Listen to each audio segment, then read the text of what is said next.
grab a cup of coffee, sketchbook, and drawing supplies because today we are going to be drawing some cats. These illustrations are inspired by the special bond we share with our feline friends.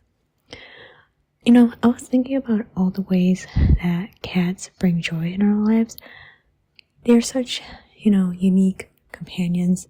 They're playful, cuddly, and yes, sometimes even a little mischievous. And I wanted to capture that essence in my drawings. So I began brainstorming some ideas. I thought about the simple pleasures of cuddling with a cat, especially like on a cold winter day. So that was the background on the thought process of these drawings. Here I am using an HB pencil to sketch out the initial sketch, just to get my ideas down onto the paper. It's a really rough idea. I decided to draw the hair of this character, kind of swept to the left side, because I envisioned this character being wrapped up in a blanket. She's watching a movie or something. She has a cup of cocoa or something like that. So with the hair sweep to the left, it wouldn't be covered up by the blanket that's wrapped around her head. So I decided to go with that style. I also played around with the wrinkles of the blanket. I wanted to keep the wrinkles to a minimum and to just have a few lines.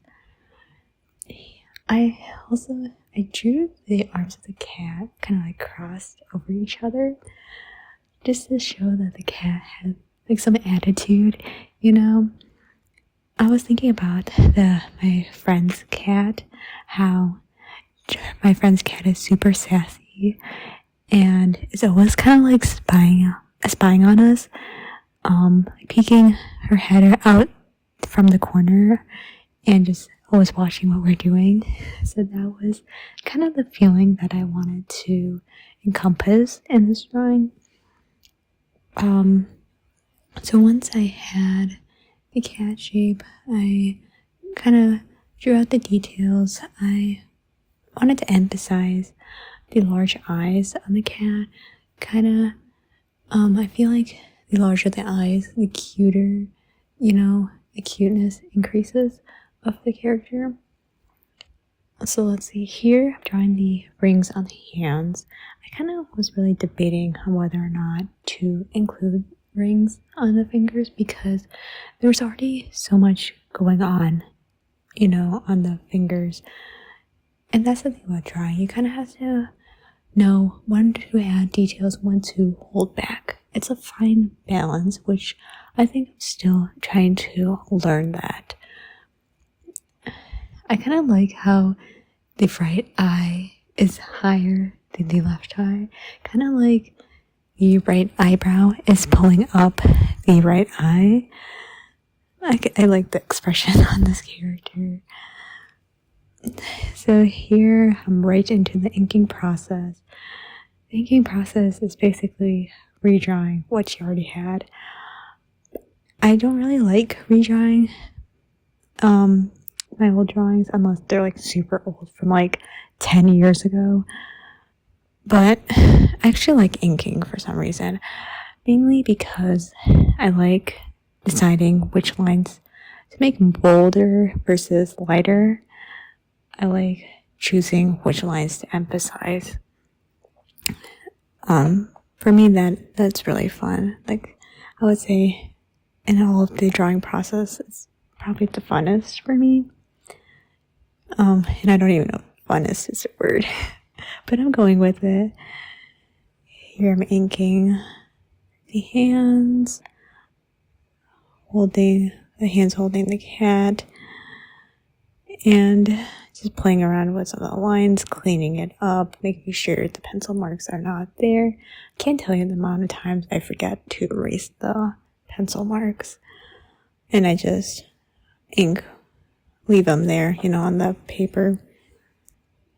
So moving on, I decided to draw a character wearing a cat-shaped mask. The main shape, well, the character is like facing downwards, right? They're looking downwards to the left, and wearing a cat mask. The main shape on the cat mask were the slanted eyes. I played around with this shape a couple of times. I was like changing things here and there. I think eventually I got the shape that I wanted. And because this character is facing like a 3/4, this is like a 3/4 view, the left ear on the mask is more narrow than the right ear. So I try to pay attention to details like that. I think I'm wrapping up the face shortly here. For the background, I just wanted like a block of color in the back, just like a rectangular shape. And you can see here, I think I started drawing the background here. I kind of struggle with where I want the lines to start and end. Usually when I'm drawing, I know where the block of color is gonna go. For this one, I didn't. So I played with a couple of things. I think I don't go with this thing here. I think I end up changing this. But yeah, you'll see me like go back to that background a couple times. Here I'm starting to draw I keep going back to the other drawing, but I started drawing this cat, the shape of a cat, and I love drawing guidelines for the face, like where the eyes should be, the nose, the mouth, and different elements of the face. Because the cat here is looking upwards, the eyes are on the upper thirds of the face, and all the other features are pushed together. They're much closer to each other. So I ensured that all the elements were close to each other. And this cat just has a big smile. Then I moved on to drawing the knitted hat character. The character wearing the knitted hat that's shaped like a cat, because that's our theme for our spread, cats.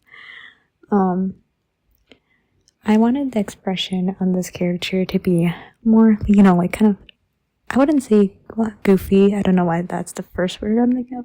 More like expressive and lively, So I played around with the eyebrows and the facial expression. Since the hat has like a knitted pattern, the pattern that the yarn creates is like these vertical stripes, right? So I kind of changed up the width. I made some wider, I made some narrow stripes. Can't speak today. I think that added interest to the knitted hat. But here I'm inking everything, all the 3 drawings. At one point I thought that, my marker started dying, which, is a common occurrence. Whenever I have everything set up, I'm sitting on my chair nice and comfy, I started drawing and I noticed that my pen is dead or doesn't have ink. Can't tell you the number of times that has happened to me, but in this case we were good. The pen was working. This pen has like a dual tip, so one side is a brush, one side is a finer tip, which I like. It's like a two-in-one tool, I really like the shapes of these 2 characters, a cat and then the knitted hat character. That's like circular shape, which is a nice contrast to the other cat mask character with the rectangular background. The circles here versus the rectangle background. It's a really nice contrast. I was playing around with filling in some of the shapes on the knitted hat. I was debating whether whether or not I should fill in the entire hat. In the end, I didn't, partly because I was lazy too, partly because I liked how the bold lines were kind of mixed in with the fine lines. I liked that line work and I didn't want to cover it up with more ink, so I left it as is. Here I think I start coloring in the background. With my current setup that I have, the lighting was causing the paint to glisten and it was very reflective. So there was like a big cut in the video because, a big jump in the video because in between the cuts, I was playing around with the lighting. I'm not entirely happy with how I have the lighting. I kind of want to figure that out in my next video. But yeah, I added some quotes and like a text box above the character. Here, I was trying to smoothen out the edges with the acrylic paint that I'm using here. But the edges were kind of rougher, I would say. Which I think the roughness has its own aesthetic, right? One goal for me for this sketchbook was to kind of be messy and not to be too perfect and to actually, finish my drawings. That's the issue that I have, like a lot of my drawings are unfinished because I want them to be perfect. So, yeah, that was one of my goals. I was like starting a sketchbook with 3 to 5 goals for that sketchbook. I was coloring in the background of this mask character. I was playing around with the idea of just filling in half the background like this. But in the end, I decided to color in the entire thing because if it was just colored in halfway, it would be like a triangle shape, sort of, with the background. And I was thinking that triangle shape would add like another element to the spread, which the sketchbook spread already had a lot of things going on. So I wanted to keep it minimal and just color in a rectangle shape. And here is where I pull in a new color. Here it's the lighter pink color. It looks pretty like a white color, but there's a little pink in there, a little tint of it. I don't know how well the camera is actually picking that up, but I colored in the ears with that color, the shirt.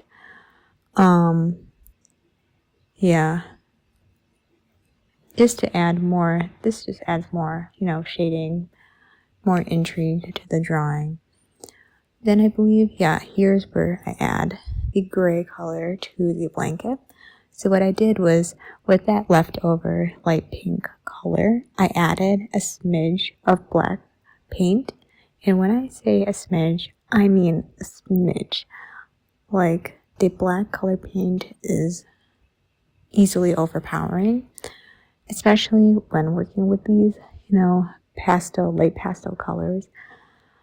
I just need to be very careful with the amount of pigment I add to these pastels. But I think it was a good idea to add that black to the existing colors I had, so that I still am using the existing color scheme of this illustration.